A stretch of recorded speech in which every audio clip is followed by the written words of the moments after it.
Gold Beach, Oregon, 1958. Corey said his family's house had stood for more than half a century. On North Bank Rogue River Road, built around 1900, facing the river. It had endured storms, floods, seasons of fire and rain. But by 1958, it was worn, weathered. His parents decided it was time.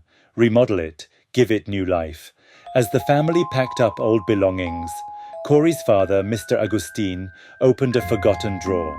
Inside lay his grandmother's things, worn cloth, dust, faded keepsakes, and one more item, a Bible.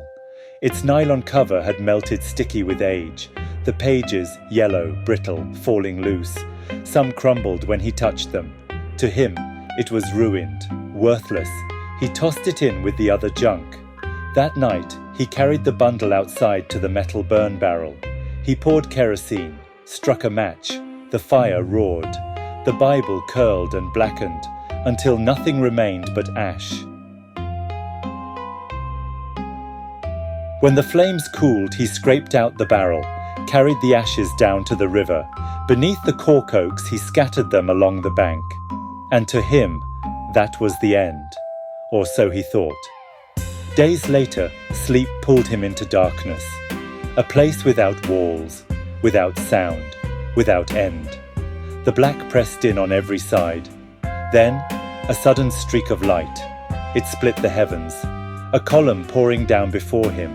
And from that light, stepped a man. His robe radiant, like something from an old holy painting. His voice slow, heavy, each word deliberate. Today, the Bible will drift back to the riverbank, by the cork oak tree. From now on, you must know what can be thrown away, and what cannot. If you see it again, keep it, guard it carefully. The words thundered in his chest, and then, silence. The alarm clock rang, 4 a.m. Every morning, long before dawn, Mr. Agustin rose to prepare for the bakery. The shop sat 5 miles from the house. By 7 a.m., it had to be open. Cakes, donuts, coffee, but their best seller, the steamed bun. To make it, dough had to be ready before sunrise, which meant Mr. Agustin rose at 4, every day. That morning was no different. He walked into the large kitchen near the house, a space built more like a commercial kitchen than a home's, counters lined with flour, bowls and mixers gleaming in the dim light. He began to pour flour, crack eggs, work the dough. Then, something caught his eye. Through the kitchen window, a shimmer, down by the riverbank, right where the cork oaks grew, too bright for moonlight, too strange for dawn. He froze, then grabbed his flashlight, stepped outside. The ground crunched under his boots. The cold air stung his face. Step by step he drew closer, and then he saw it, floating in the current, drifting at the water's edge. The Bible, whole, untouched, its cover dark but not burned, its pages clean, not a trace of ash. His chest tightened, his hands trembled. He had burned this book. He had watched it crumble. He had scattered its ashes here himself, and yet, here it was, across the river. More lights appeared, lanterns, flashlights. Figures moved through the trees. They reached the far bank, stopped, and watched him, silent, as he waded into the water and pulled the Bible from the river. At dawn, he showed the Bible to his wife. Her hands shook as she turned its pages. Later that morning, when the bakery doors opened, 3 strangers entered. They lived across the river. The night before, they too had seen the light on the water. Their mother, they explained, had dreamed of angels. She was told a holy book would appear, and if no one picked it up, the tide would sweep it away forever. They offered to buy it.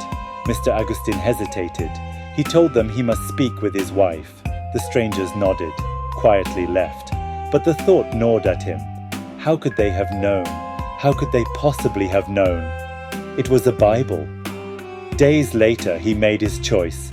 Instead of calling, there were no phones here. He crossed the river himself. Their house was modest, shadows lingering in the corners. The family gathered inside, their eyes locked on the book under his arm. He spoke plainly. The Bible stays with my family. They did not argue. They did not plead. They only nodded, as if they had expected it all along, as if the choice had never truly been his. Decades later, Corey said the Bible still rests in that same drawer, the one his father pulled it from before casting it into the fire. Why flames could not consume it, no one knows. Why strangers across the river dreamed of its return, no one knows. Divine? Cursed? Something else? Some call it a blessing, others whisper, a warning. But the truth flows like the rogue river itself, endless, mysterious, impossible to hold. Blessed are those who have not seen and yet believe. This was episode 9, The Bible in the River. Thank you for watching. If you enjoyed this story, please give it a like and subscribe to help our channel grow.